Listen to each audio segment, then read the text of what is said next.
You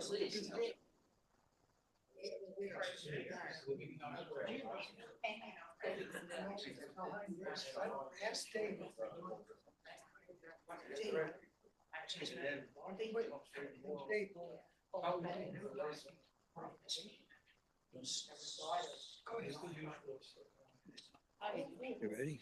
Yep. Well, welcome and good afternoon. And welcome to Council Connections. I'm Fred Walensky, the chair of the Physical Plant Committee, and I will be interviewing Tom Tango, who's director of Plant Operations and Security. I first met Tom about 2.5 years ago when we were during the construction of our Silver Birch Cottage. Whenever he saw me, he ran the other way. No, actually, Tom was very supportive and really helped us in resolving issues and in customizing our cottage. So we were very appreciative of that. And then since moving in, I became the chair of the Physical Plant Committee, which has a close relationship with Tom. And so I will be interviewing him today. When I asked Tom what his goal was in the interview today, he said to be better than Rob's interview. To be better than Rob's interview. So right. I guess we'll have to have a poll at the end. Right. So, Tom, why don't you start by telling us a little bit about your background and education and what you did prior to Woodland Pond? Oh, a lot of things. I started my working life as a teacher. I was an industrial arts teacher. Taught junior high and high school, power mechanics and graphic arts and architecture. Taught for 5 years.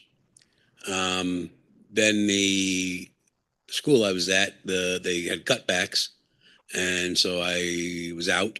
And I stumbled into facilities. And so I took a job as a superintendent of a senior citizen site in Rockland County. I was married then, had 2 little kids, lived on site. Living on site with 2 little babies is interesting in a senior citizen community. We were never short of babysitters or meatballs. That was good. And then from there, I just continued to just take different facility management jobs. I went from there to an entity that ran group homes for developmentally disabled. Then from there, I went to Galleria Mall in Middletown, Woodbury Common. And then I went back to the school district world, Orange Ulster BOCES. I was director of facilities there for a while, Beacon City Schools for a while, and then back to the developmentally disabled community for Crystal Run Village, where we had a number of group homes throughout 3 counties. And I was there for a bit until I came here. So I feel like I've been doing this for a long time. And what was your educational background before you started teaching? I have a bachelor's in, I'm the last graduating class out of SUNY Oswego that my degree says industrial arts. After I left, then it turned into technology, but mine still said industrial arts. And then I also, along the way, I went through the facilities management program at NYU, and I went down 1 or 2 nights a week for like 3 years. It wasn't a degree, it was just a certificate program, but it was pretty good. I learned an awful lot in that program. And so then you bounced around a lot, and what bounced you over here to Woodland Pond, and how long have you been working here? I just finished my 8th year here. I came here. It was like in my career, like I said, I had worked in a senior living facility before. So when this was available, it was like back to that world. Just like I'd gone in and out of like the OPWDD world, the developmentally disabled world. And as I've been here about 8 years, and a little over 8 years, and it's been great. Good. What are your main responsibilities here at Woodland Pond? Well, that changes quite often. Um, uh, in my world, I'm responsible for obviously maintenance in the maintenance department, but also the safety committee and the things that safety does. And then for any type of large project or capital type, things as well for a while, but now we have Dave on board also. Um, so it's, here at Woodland Pond, I think every director doesn't really put their responsibilities down in ink because it based on needs and, what we need to do. But, I look at it, my role as anything to do with the buildings, other than environmental stuff. Has that evolved over the past 8 years? And have there been major changes yeah. in the direction? Tell us a little Yeah. about the trajectories. All right. When I first came on board, it was my position was new. When prior to my arrival, there was a gentleman, John, who was here who kind of like did my job and Rob's job together. And then for a lot of reasons, when he left, that was divided. And so then my position was created along with Rob's. So really because the things that were, like, if you look at all of my roles and all of Rob's roles, it was a lot for any one person. So it was divided into two. And still to this day, things will come up and it's like, well, who does that? And at the time when I started, Jason reported to me, and I had all the concierge and security and transportation. I had Jason, but then a few years ago, Jason, became a director on his own, and I no longer had that. And that was right about the time that we started with all the development issues, for expansions and renovations. So, for the past couple of years, I spent an amazing amount of time working with Michelle on all that until we got Dave on board. And we probably should have brought Dave on board before we did, but it's been good. So the development, like the new cottages and all of that, New cottages was a big thing, but then also looking forward to the renovation of the campus, expansion offsite, working with the developer and selecting the architects and the designers and things like that. We were quite busy doing that for a while. When did that development discussion begin? It was well before Dave came on. 3 years ago. 3 years ago. 3 years ago. I've been working with Michelle and the expansion committee of the board for a while. So that was about the same time as the new cottages were being right about designed. that time. Yeah. Right. That was part of the new development. Part of, yeah. I mean, I can't sit here and say exactly whether it was right at the time, but right about that time. Yeah. Yeah. And how large a staff do you have? That's the number I should know off the top of my head. But it's about 20, 22. And we have Eric. Eric is the maintenance coordinator. He runs the maintenance department. Eric's responsible for the operation of the maintenance department and for getting all your work orders done. He sees the work orders in the morning and he assigns them to the maintenance team and, and coordinates that and guides them as needed to do that. Then I also have, we now have a mechanical coordinator, Dave Coates, and he has Johnny, HVAC tech. So those two guys make up, our mechanical team. And they're the ones that you see when you have, no heat or no air conditioning or something like that. And tell us more about your interaction with the physical plant committee, how that started and how you work with the physical plant committee. The present guy who heads it has been great. The physical plant committee is something that we started about a year or two after I was here. And it really started as not so much an official committee It was just a group of people that I would get together and bounce ideas off of, and things that we would say, should we look at this? Should we look at that? Things like if we were going to pick, like one of the first things we did was when we picked the new LED lights on the pole lights. We looked at different pole lights and different lighting equipment and picked, and got input as to which ones we should go with. And so then that evolved into an official, formal, committee of the resident council. And I view it as a place that I can go and get feedback and some guidance as to, I can't talk to every resident, but I can talk to the committee and see what they think and what their input is. It's not the committee's role isn't, oversight as much as it is guidance and input, from the resident population.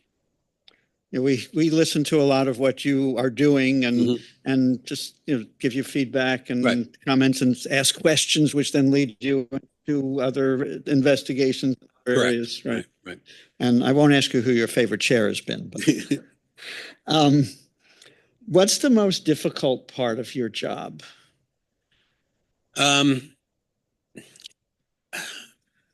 I would say,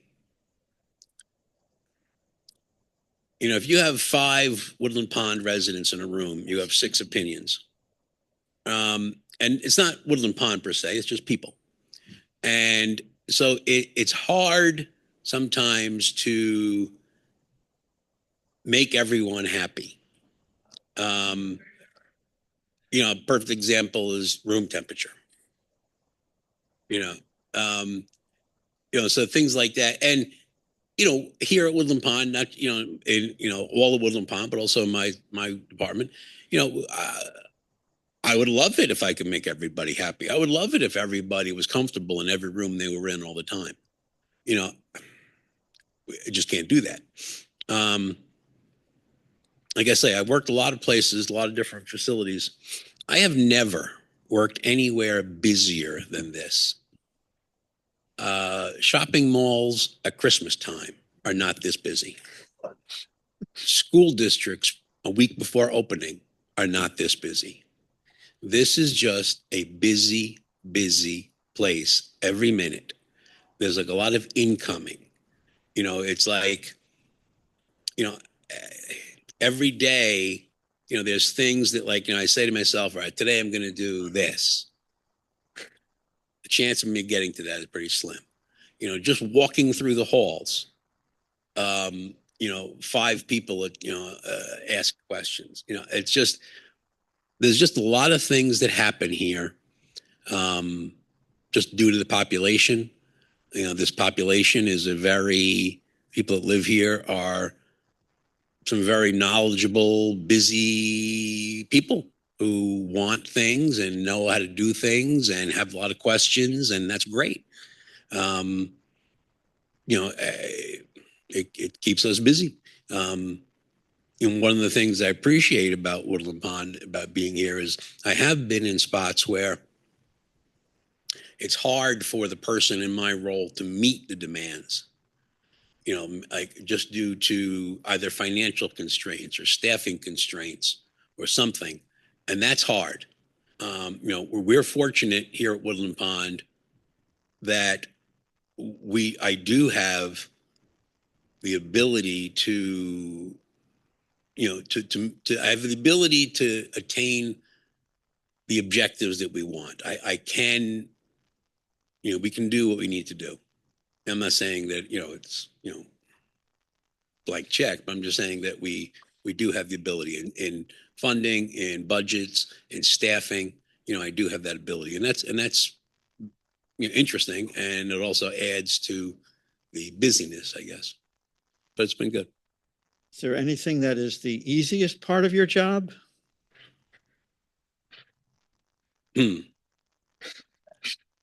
Easiest part.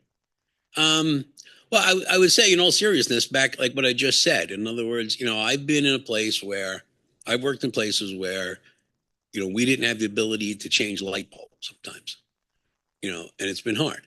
And so it's hard to sit in this role, and I know counterparts, who have jobs who, for whatever, any number of reasons, it's hard to do and to meet the objectives of what you need to do.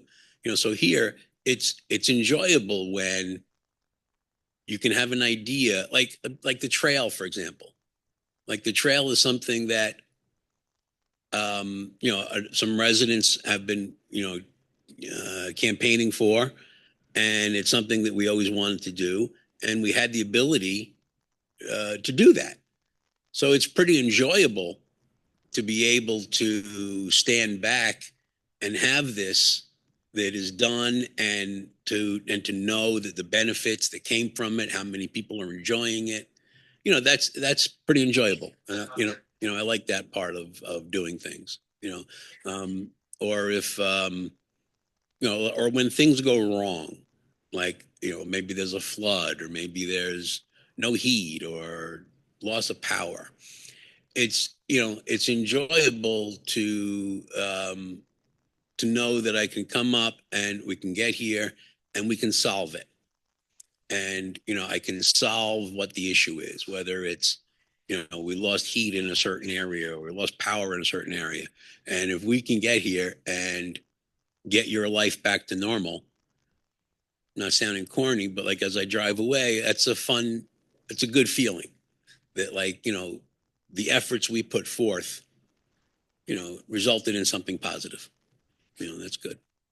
What kinds of issues should residents come to your department for, and what kinds of issues do they come to your department for that you send them elsewhere? Well, anything to do with Rob. um, One of the things I think, and not just me, but I think, other people that work here, and other counterparts in other places, I would like it if people would report things or to tell us things sooner. Our biggest issue is, when people tell me, I've had, there's no joke. I've had people that went whole weekends in the 98-degree weather with no air conditioning because they didn't want to bother anybody on a Friday night. And that's not what I want. No, I want to know about, if on Thursday you think something's wrong with your air conditioning, let us know, because I want to be able to, get that fixed for you. So, people come to us, do people come to us with things that might or should go to other departments? Yeah, but I don't think that's a big problem at all. No, no. And sometimes, like, it's, we might get a call for something that is more EVS related, but they might get a call from something that's more maintenance related. It's fine. It's kind of the reason why we're downstairs in the same office. And what's the best way for residents to report issues to you and to get services from you? Always to call concierge. You can call concierge and tell them anything. And I've always said, if you get up at 2 a.m. and your sink drips, if you want to call security at 2 a.m. and tell them your sink drips, that's fine. They're not going to come fix it at 2 a.m, but they'll put a work order in. And then when Eric comes to work in the morning and looks at the work orders, he'll see, Dave Smith's sink drips at 2 a.m. And then he'll send somebody over there to, first thing to fix it. Also, we've also started something new. We really need to get even better with it, where residents can submit work orders themselves on WorksHub. WorksHub is the software program that we use to distribute and record work orders. And residents can do that on their own. So if a resident has an email and they're computer savvy, they can submit a work order directly, and Eric sees that directly. And you get email notifications about when it's assigned to somebody, about when it's been fixed, or maybe your stove isn't working. You put a work order in for it, and that day somebody came, you weren't home, and you need a part, and that part was ordered. And you'd get an email that would tell you, we were there at 2 o'clock. it's not fixed. We ordered a part. It should be in a couple of days. And you would get that email notification. So that's something that we started, with the cooperation of the plant committee. And we really need to get back to that and try to open that up again. But that's been working pretty well. Do you have any advice for residents that would make their interaction with your department go smoother or get the results faster or? Other than just don't hesitate to tell me things. Like don't wait to put work orders in or to tell us things. That's all. Would that help you to get more specifics from them, Yeah, as possible? yeah, but it's I'm more concerned about I'm more concerned about getting notified about something. Yeah, would it help if it was sometimes more accurate? Yeah, but as long as I have a body getting there sooner, then that's really more important. What kind of things do you enjoy doing outside of Woodland Pond? Um, I have a boat. I keep in the water down in Marlboro. I enjoy spending time on that with family, friends, or just myself. Nothing's better than to just sit in the middle of the Hudson with a nice cigar and whiskey and listen to the Yankee game. Um, uh, Other than that, just standard stuff with family, friends. Do you have set hours that you work at Woodland Pond, or you're on call at other hours, or? I tend to get here about 7, and I tend to leave like between 3 and 3:30. But I also sometimes come in a lot earlier. I stay a lot later. I come in on the weekends, and I also do a lot of work at home at night. There's some weeks where I'll put in, 35 hours. There's other weeks I put in 70. So I am not technically on call, but I am. Um, I get calls. I could have things set up a lot different, and I could not get as many calls as I do. But I want them. I want to know. Um, I don't hesitate to come here. I live in Wallkill. I'm about 14 miles away. I get here in about 20 minutes. Um, so I don't hesitate to come. Like if night guys call and there's a problem, it's easy for me to come in. And I'd rather do that than just depend on, hearing about things. And a number of you have seen me here, 9 o'clock at night, 10 o'clock at night, 2 in the morning.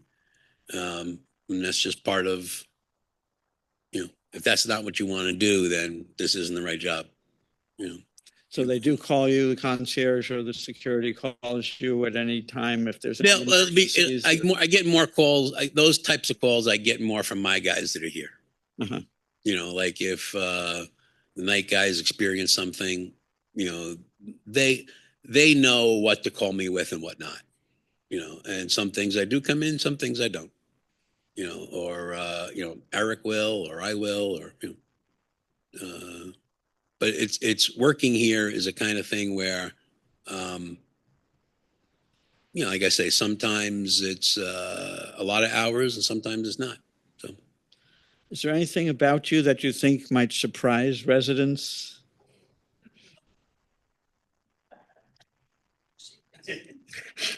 Tell us your deep, dark secrets. Don't have any. No, I don't know. I think that would be a better question for Rob. Well, you're competing on who's going to get the most interesting interview. He'd give you a list of things with Tom. Yeah. In all seriousness, it's nice. Like downstairs, it works well with all of us in the same office. There's a lot of things that, like in the morning, like, we'll get there between 7 and 8. And there's things that need to happen this day or this week.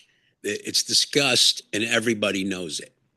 So like if it's something that, might need more housekeeping attention, we know it.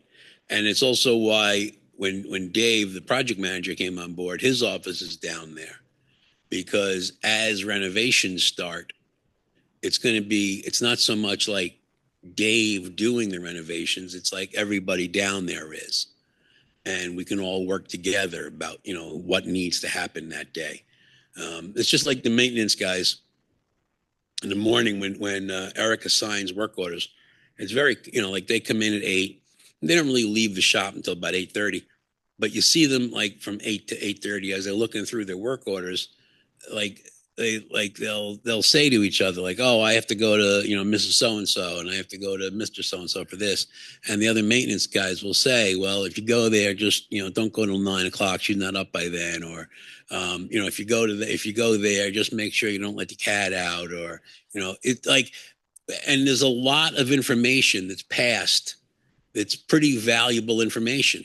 Or like if they say I'm going to Mrs. Jones today to look at the dishwasher, somebody on the other side of the room is going to say, oh, I looked at that dishwasher 2 weeks ago, and it was the valve, So there's a lot of information that's passed amongst the maintenance guys that seems like an informal gathering, but it's pretty valuable. And the same thing happens in our office.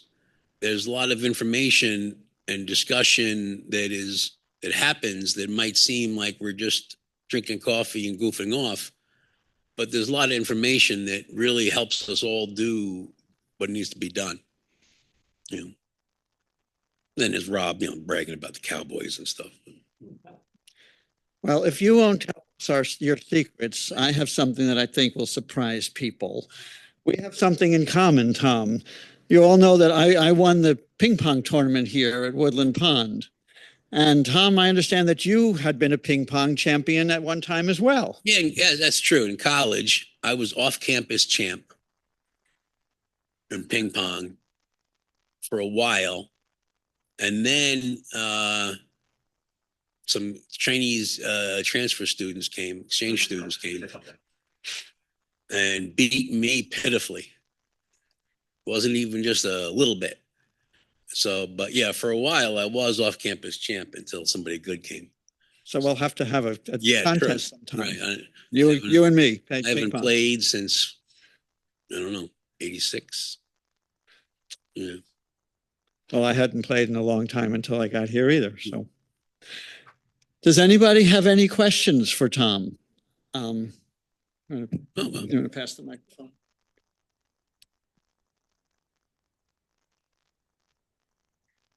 I know I asked about that room at the end of 4 North that's unfinished that we can't use for storage. Right.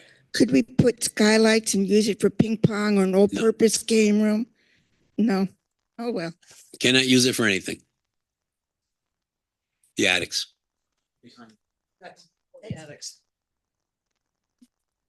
You talk about your family, but we don't know anything about it.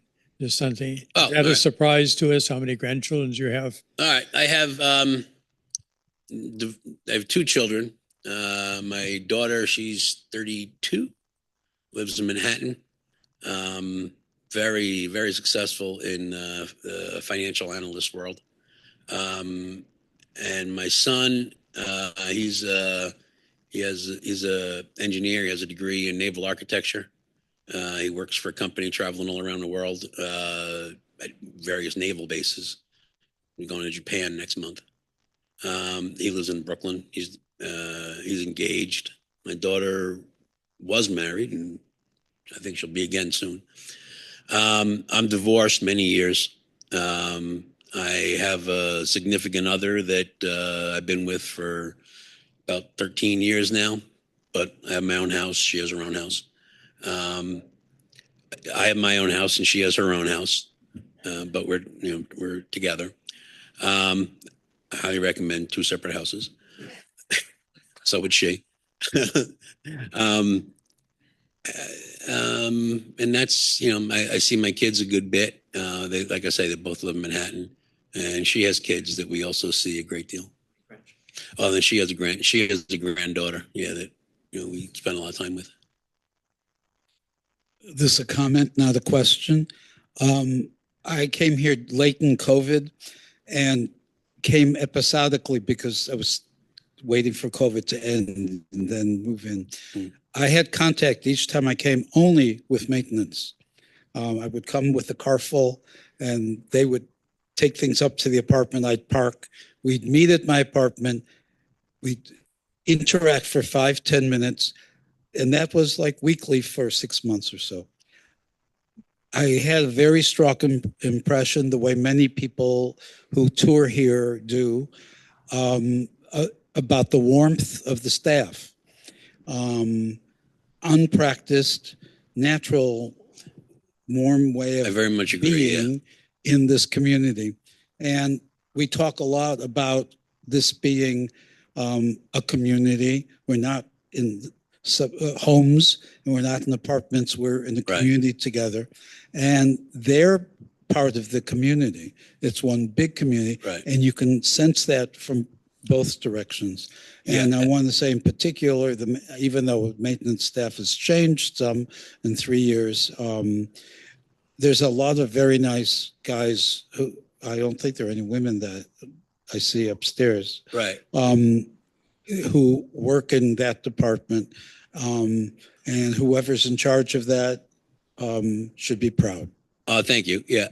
While I'd like to take credit for it, it's really themselves. We've had staff who come and don't stay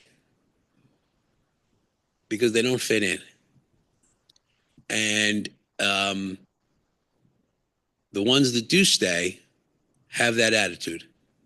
And, we've had staff, not just in my department, other departments as well, but I know in my department, some staff that have come that have been very good. They're very good. They have great skills.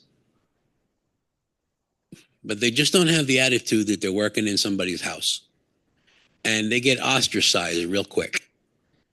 And the other maintenance guys, it's like, if they don't play like, the other reindeers won't let them play. It's kind of like, they you either have that attitude or you choose to leave. I mean, that's happened. But I do appreciate very much how the maintenance guys, like I say, like, in the morning, they'll talk about where they're going and, what they have to fix. And it's like, it's very common for them to know, like, oh, well, don't go to her apartment, because she watches a certain show at 10 o'clock, wait till 11 o'clock. And that's how they are. Yeah.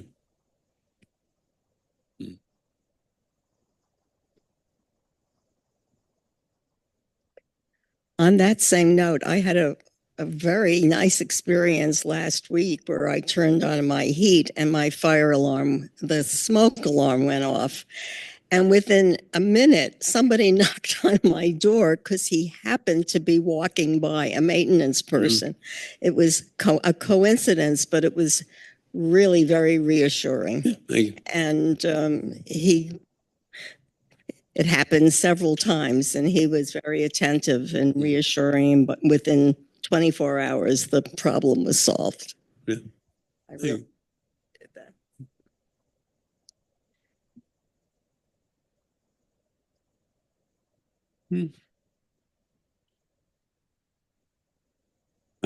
Listening to your bio, I think we overlapped a couple of times. I have to talk to that Okay. separately and look around the room. I've been here a little while, but I find I'm like the second to the senior person. Thank you, Alice, for being here. But what I really wanted to say was, you talked about these routine work orders, et cetera. But I recall one time specifically where we had some mold was discovered in our closet, and I sent you a picture. And within a half hour, we had 3 men, but you had some serious equipment down there to help deal with it. Yeah. And they emptied the closet. They scrubbed down the areas, not just that closet, but they checked everywhere. And you left us with that thing half the size of the piano, a dehumidifier. But my point is, the response time sometimes is dictated by the perceived or real seriousness of the request. And in this particular instance, we got exactly what we hoped for. And that's very true. The what Eric's role is, and he does very well, is prioritize the work orders. In other words, on any given day, let's say there's 20 work orders that came in, and he has X number of people working today. Well, he has to decide who's going to do what. And, somebody might have put a work order in, to hang a picture. And, that work order needs addressed and it needs completed. But somebody else might be having a mold issue or a flood, or their fire detector is beeping or something like that. So obviously anything life safety jumps to the top. So, and, so Eric has to balance all of this, with a finite resource. And just like the residents, you have to prioritize amongst the residents, we also downstairs have to prioritize our finite resource amongst all of the departments. When I first started, first month or two, I don't want to use names, but one director went into Michelle to complain that I wasn't giving enough attention to that department.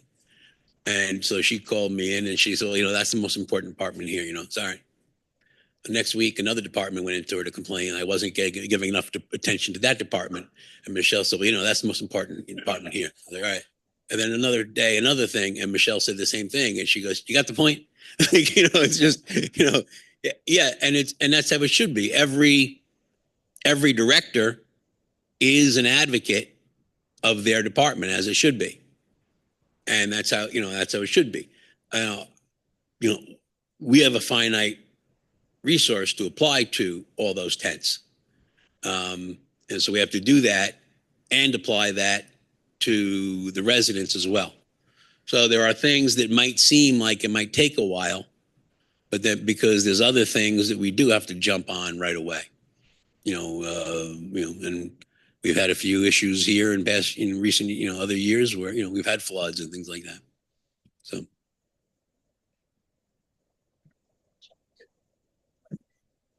The question was, are you in charge of ordering equipment? Just depends on what equipment it is. Anything in my world, yes. I don't order anything to do with dining or somebody else's equipment. No.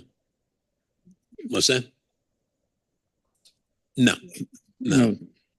I mean, if depending upon what it is, I'd be involved. In other words, like, I'm not going to decide what ice maker Phil is going to order for the kitchen, but I'll be involved because we need to make sure that I have the right power supply to it and the water connection to it. But as far as what equipment he would get, that would be like him deciding, what power tool we use. At one of our physical plant meetings, you or Eric had mentioned how many work orders come in during the course of a year. It was an amazing amount. Do you remember approximately how many work orders come in? Right now, actually, you know what? Tom to Eric. We're going to find out. Yeah, he knows his top 10.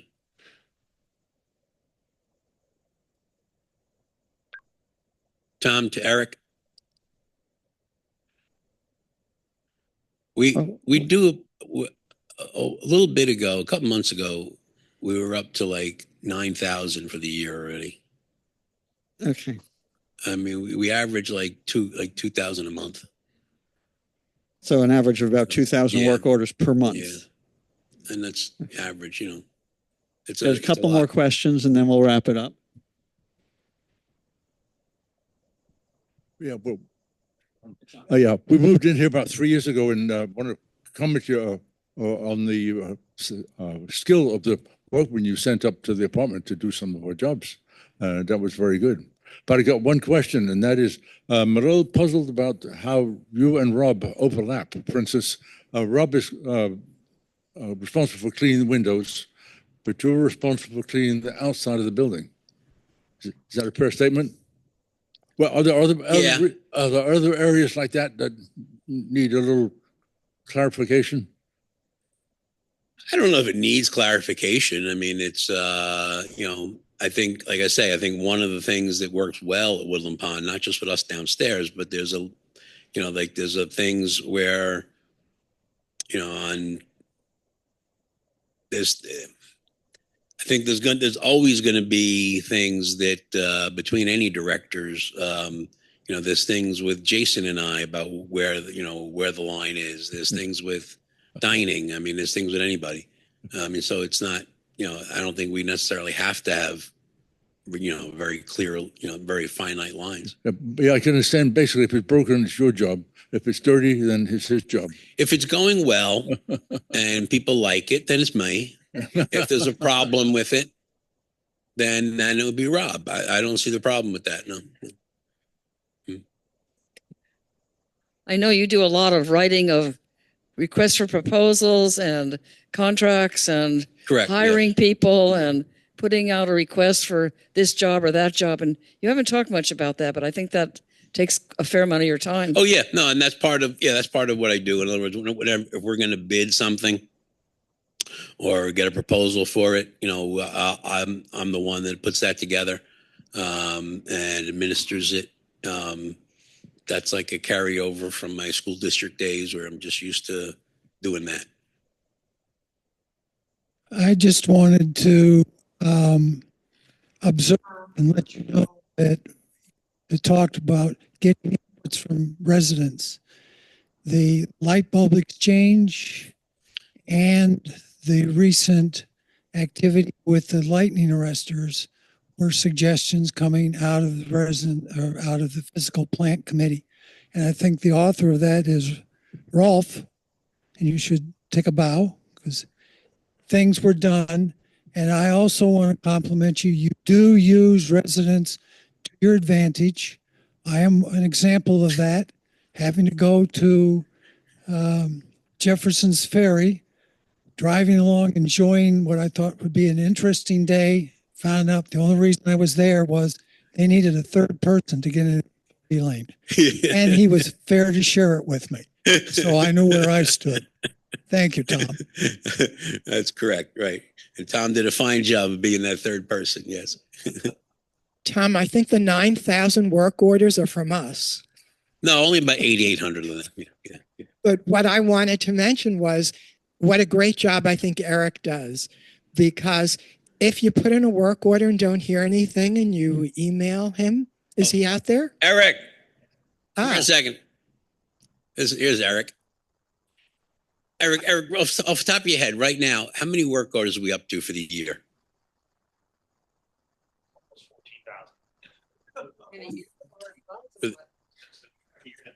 Yeah, we're up to about 14,000 for the year. So for year to date, so January through now. Yeah. So people here just being very complimentary of the department, but also of you, Eric. yeah. I was saying that if a work order doesn't get done, we email you, you take care of it. And sometimes if I run into Eric in the hallway, he'll say, how you doing? Is everything okay? Do you need anything? So you can't get better service than that. Thank you.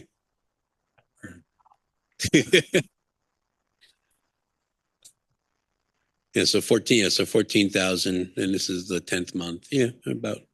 So it's a little over 2,000 per month if it's Yeah, 14,000 yeah. over 10 months. Yeah. So if there are any other final questions, if not, who was better, Rob or Tom in their interviews? The answer was Eric. Okay. That's a good one. Okay. you. Well, thank you all very much. you. Thanks for coming.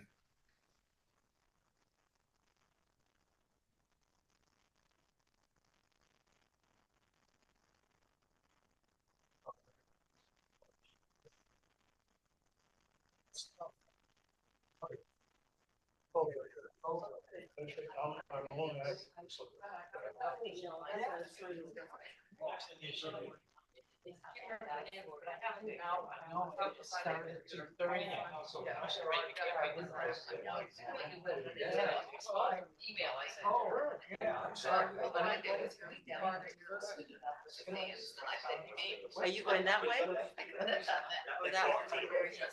Not? Okay, I just want to make sure everybody was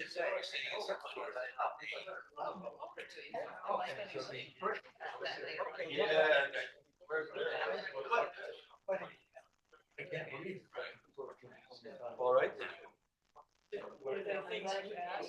Someone was asking, did you send, from Jay?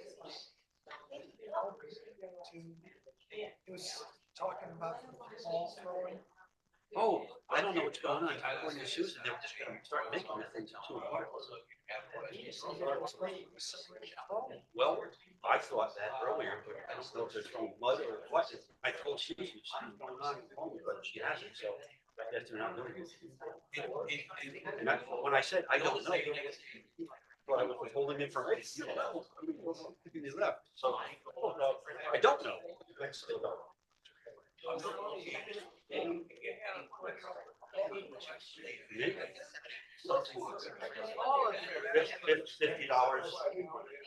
It's like I put a sign on my portfolio. You start asking questions. It's I don't think it's worth it. I just read that joke. Yes, when we moved in, billing for renovations. Okay. So we had our things done, one closet taken out.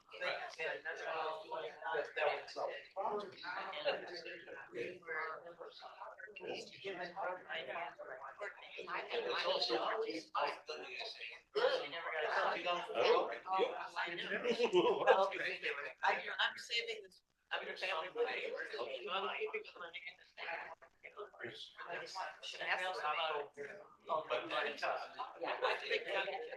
I'm saving it. And then we're gonna. Well, I finally went to Melissa and said, we've never got a bill. Then of course we got the bill. So let's see, there's a candler installed, which we forgot not, and a ceiling fan. Nice job, Fred. We were going to get estimates. What the that's worth before we said yes. But we never did. We also never got a bill. That kind of bill, the last, I don't like the first one, that's pretty big. But the last stuff should show up as a charge on your next cycle bill. It's like $30 an hour per guy, or something like that. It's been that long. Because we had ceiling fans installed over the summer. A couple guys came down and worked a couple hours, and then on the next billing cycle, it showed up as a charge. So the honesty rate is And as far as the rate goes, as a supplement to the handbook, it says what the hell we're doing is in the back of the hand. Yeah, now that may go up next year, but truck is current as of when you book. Yeah, that's what you should be billed at. You should be billed for X hours of work. And my own experience is you're not signing off on it when you're there. You're not saying, oh, yeah, Tom worked 2 hours. It's just. No, that's not, no. So, yeah. It sounds like they just threw a hand. Let's go. Who wouldn't want that deal? Say, oh, we never charged for it. Boom, get it. Yeah, then I don't have the money to save. Or Christmas Eve. New Year's Eve, when Christy and Michelle are tidying up the books for the year. Oh, we're short a couple thousand. How are we gonna bill for that? Okay, well, so nobody else have any. My own experience is Yeah. we paid for that stuff. Come across the mall and we had our own person our counters. And actually, we bought our own refrigerator last summer as well. And I didn't like the old one. But as far as the hourly stuff goes, it should show up on your bill. Hey, Tom? Yep. You work for Beacon? What? You work for Beacon Schools? Yeah, for about 6 months. Well, actually, technically, I worked for Aramark. Okay, I know the company. When I went there, Aramark did the facilities. And then while I was there for about 3 months, Beacon ended the contract with Aramark. And for the next 6 months, I did nothing. Good for you. I stayed home and I made one phone call every morning. You just reported in.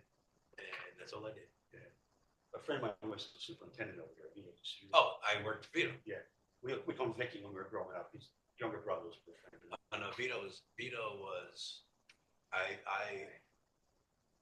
really enjoyed working. He was a high energy guy. He was just, I mean, yeah, when Vito ended the contract with Aaron Mark said he couldn't. And like, everybody was looking around like, this isn't gonna go well, because you don't tell him you can't. and he did. And that's why they didn't want to reassign me, because Aaron Mark was suing Beacon, and it all ended, but. It worked well for you.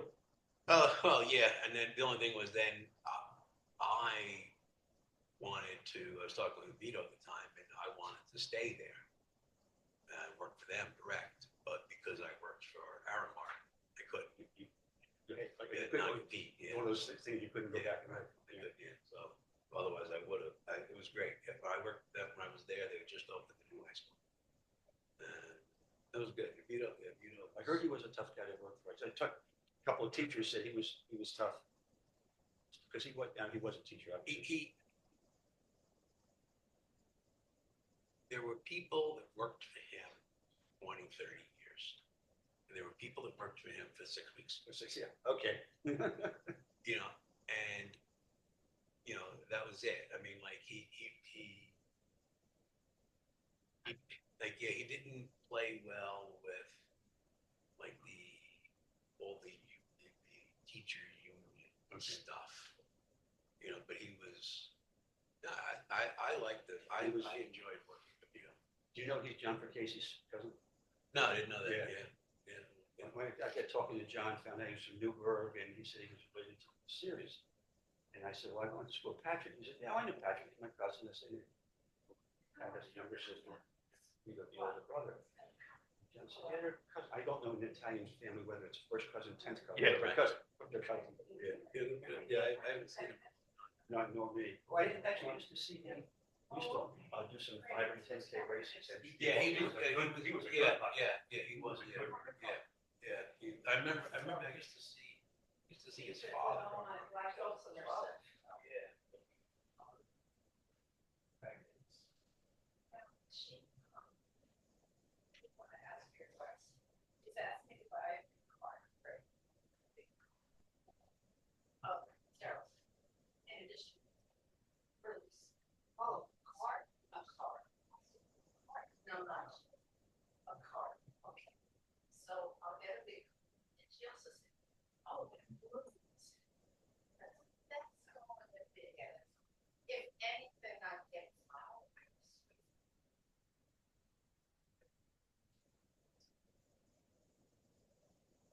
Should I say ahead of time, gee, I'll get the cards, but not a balloon or something, just so she doesn't.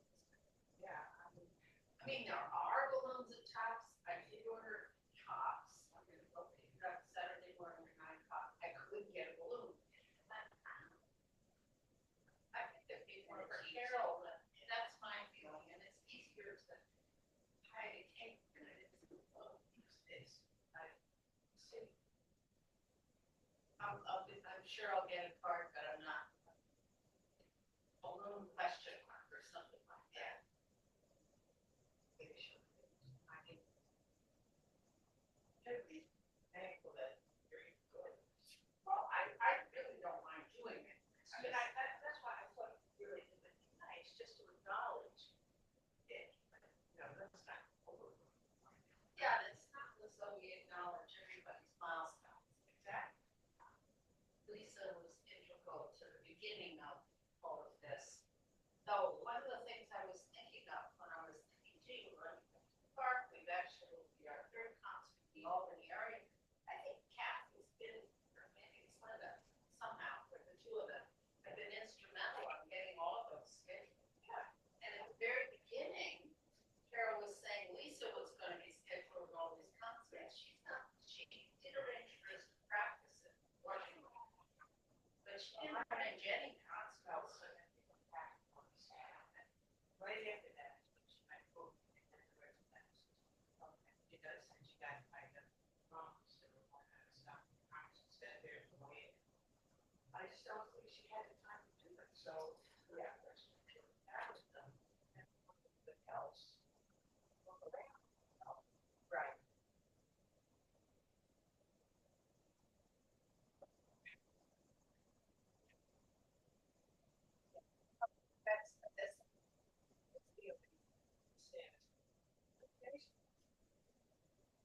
Lisa sent me an email. First of all, I thought it was a scam because I've never heard of Lisa. Well, I've gotten a lot of spam from her. Oh, so I'm thinking. Once I clicked on it and I realized it's spam, and then they actually started going to spam. Frequently, when I look at spam, it's from Lisa. That have nothing to do with, it's I click on a link. That's why I wasn't gonna open it, and I thought to myself, I was gonna call either you or Suzanne to see, because she got a telephone number, there was a telephone number, I'm thinking, I don't know, that's her number.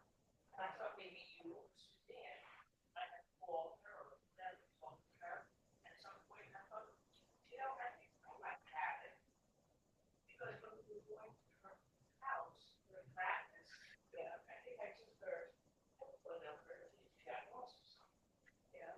And it was her. I'm thinking to myself, why?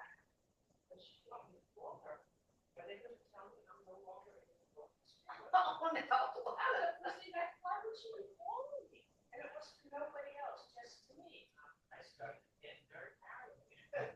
Well, Lisa, first of all, it wouldn't kick you out. Second of all, it wouldn't be Lisa who would kick you Well, out. I think Carol didn't want to do it, so she, told Lisa she had to do it. I think you're being paranoid. I was. So I called her back, and the only thing she said to me was that she had heard that I was paying for me, and she wants the kitty basically to pay for that. I thought, that's very nice. I don't have to do that. But she said, you have a pretty,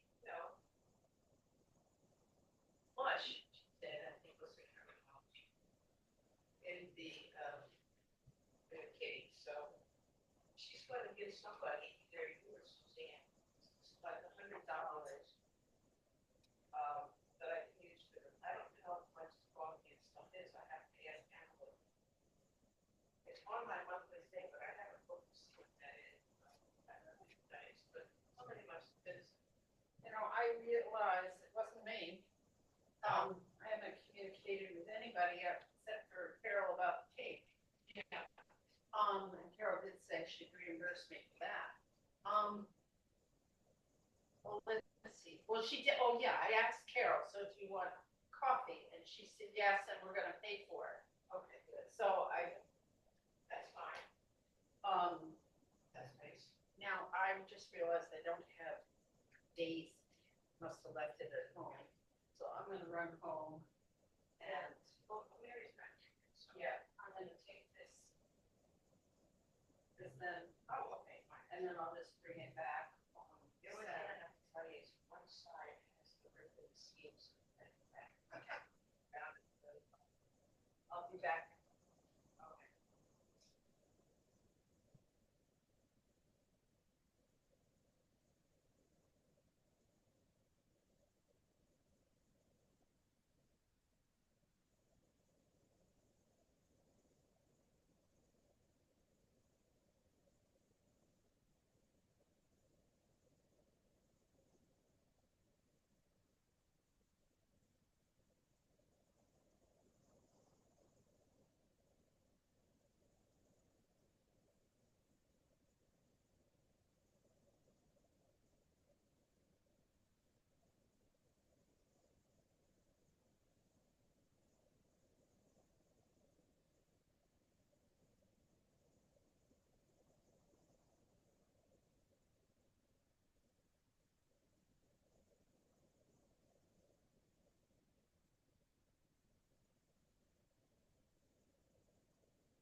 I didn't speak with Mary about it, so maybe she.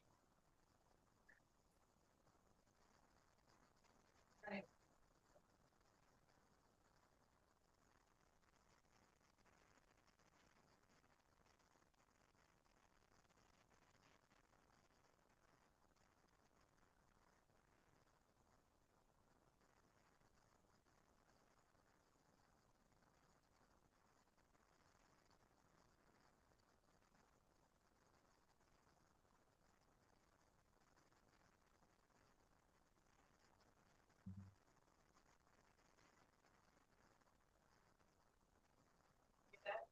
That's a Cohen.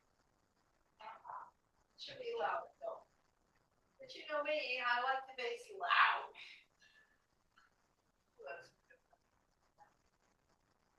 That's so happy. She said she can't play it, so certain listen, see how it sounds. Give us feedback. Yeah. So I don't know. It's just very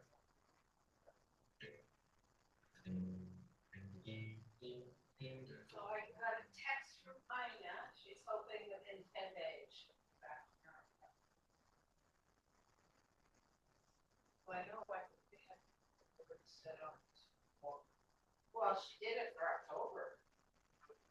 Because she thought she was going to go back October 1st. I know Suzanne signed up.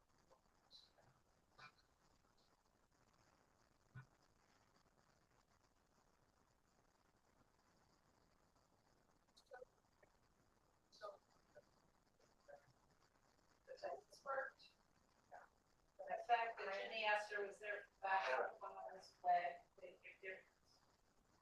I think that a lot of pressure, and a lot of times that's what their ears would be, go, trying to get better, wage, stress is not going to.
I'll try to do where it goes.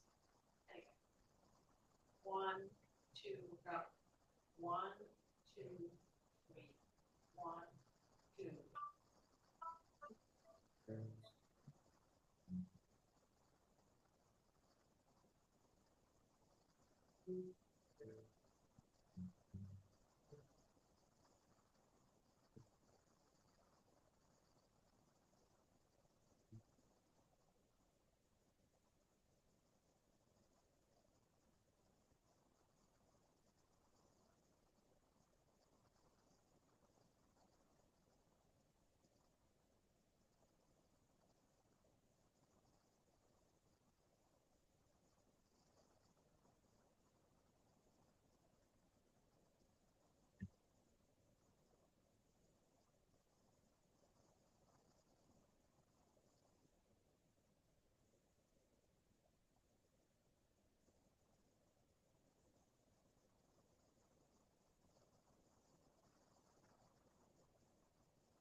do the pickup there.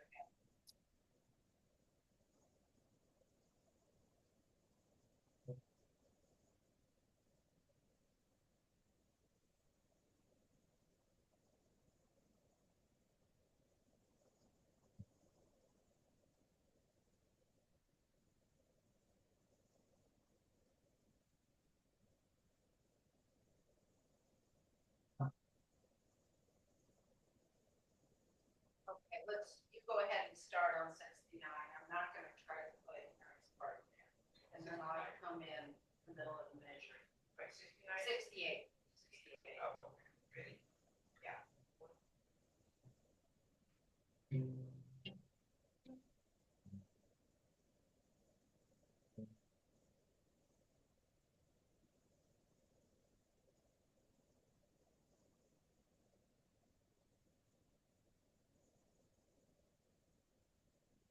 Well, anyway.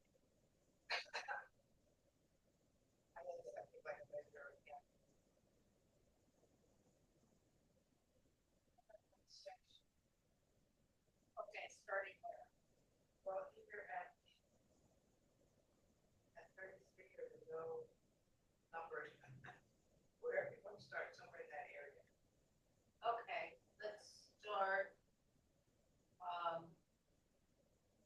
Let's start at 34. Let's start with the pickup to 34. Okay, okay, I can do that. And then come, yeah. 1, 2.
There, 69, right?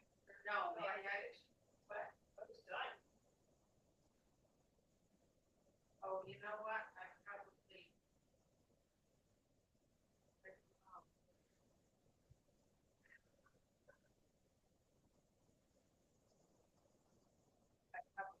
I go back and in order to make it fit on 3 pages, there are places where I go back and repeat 6 measures, but I have to go back to it and then go, oh, and I may have forgotten and just kept going already.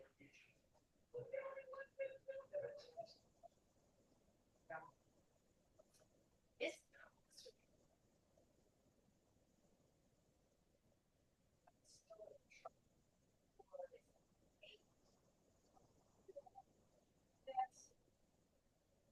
getting it.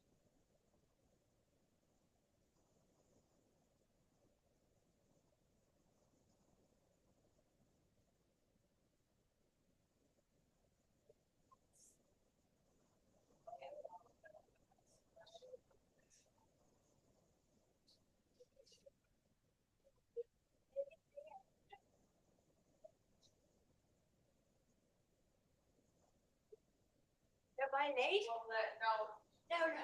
We'll let Elaine play Mary's part. No, you're 15 minutes early. We're going to be playing something nice. I'll enjoy every minute of it.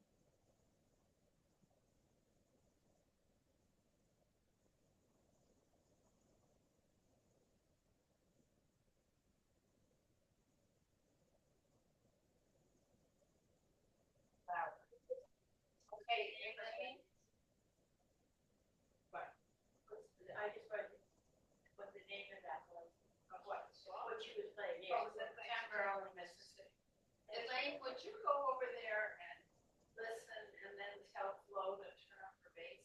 I did, I just turned it up. See? She turned it up. What? Huh. Wow, this is really funny because I don't have that up like I have now with the other.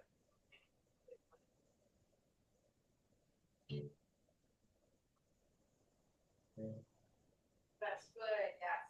I love that. Okay, let's try again. 1, 2, 3, 1, 2. I'll just count the one. Will come in the first time. 1, 2.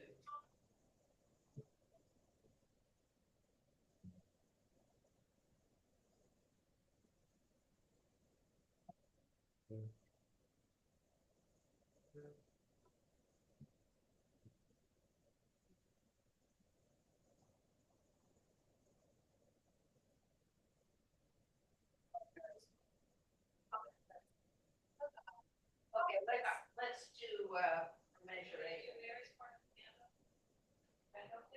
Sure, that would be wonderful. Next thing we know, we're gonna have Gretchen play the piano. Absolutely. Okay. Yeah, but maybe we're gonna start from the beginning. Yes, let's start at the beginning.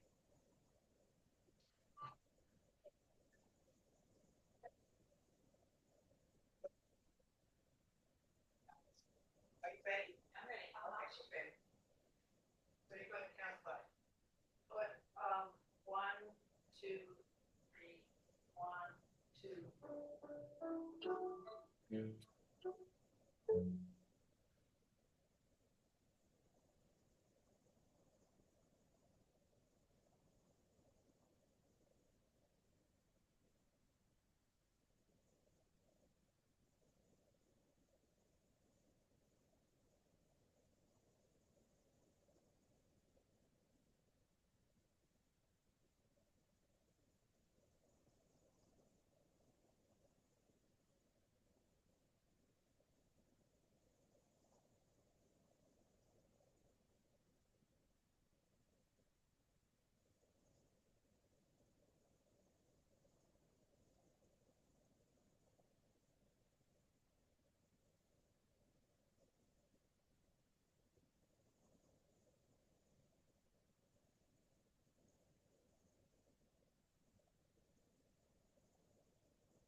I have tears in my eyes. I'm actually crying. So, you know, thank Thank you. Yes. Thank you.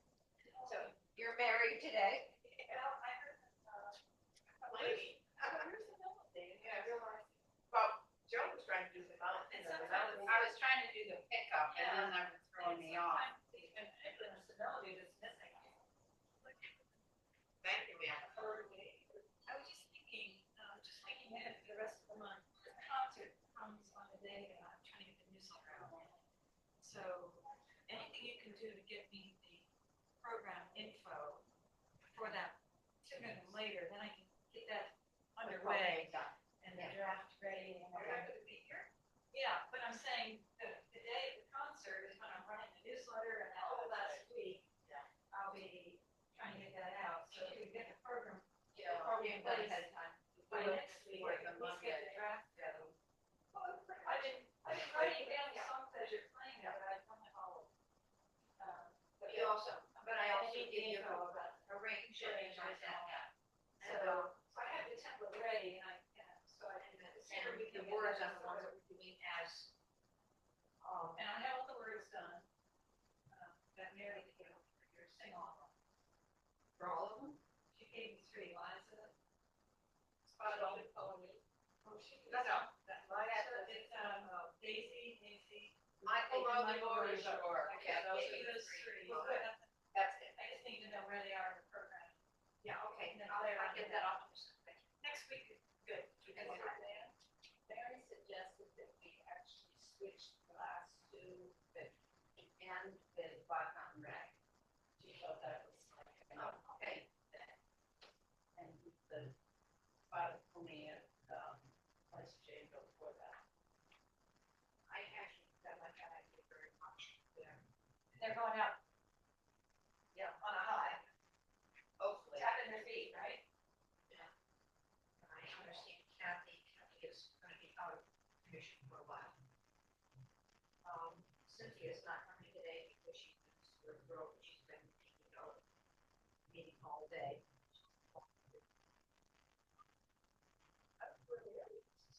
Mary she called me.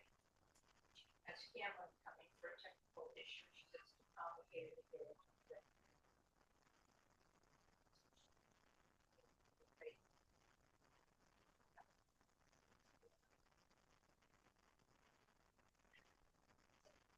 These days, maybe not all of us there again. So I want to make for 3 practice sessions. I haven't touched adults for 2 weeks. She said everybody seems to know their parts pretty well.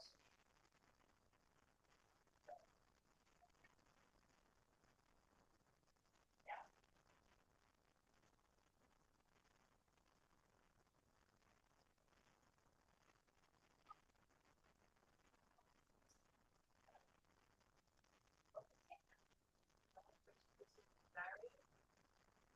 Yep.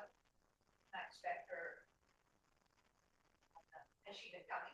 Yes. Yeah. I expect her to be here. See? What? Found the date. Got a new one? So I ordered that 3D one. For 3D printer one. Oh. Okay. So it's a new one. Yeah. Is that what you were just playing? Yeah. Sounded fine. Everybody said it sounded okay, right? Oh, yeah, I thought it sounded great. And I thought, but it's sort of, it's different. My other one. Yeah. Do you like it better or not as well or about the same? Sure. You know, certain it's good sound too. It does. Very good sound. It's a little bit more mellow. Yeah. So I just thought it was right. So it's the body that's 3D, the top is wood? Yes. It's walnut. And this, the sides and the back are walnuts. Well, since Mary doesn't play the program mentally, I'm not there yet, Joan. I'm still getting those words out. And you know, this is good because, this is good because we just start slow and then go to the last time. Start really slow.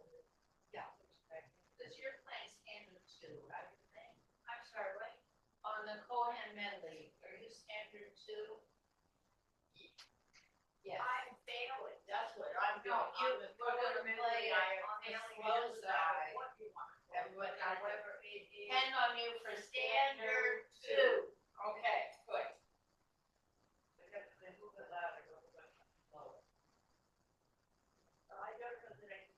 we have one person on each part now. I have the bad day, but it's because the weather, I think, is changing. We had quite the frost last night. Yep. I am patient now, give enough to go. Snow on the car and it's on the car. You know, with Mayo's, if they've gone through a frost like that, that's necessarily frozen all the way through, that we're picking them and trying to get the right from inside. Oh, well, I picked some of Yapo that said, oh, pick our tomatoes, pick our tomatoes. So I picked a few, but there are tons and tons and tons of green ones. So I picked a fraction of them and brought them inside today, and they were like little ice things. You know, they're hard anyway when they're green, so I couldn't really tell if they were from their oh. I'll go to your house, you know. Oh, I'm talking, well, his tomato plants are out back of his house. And there were definitely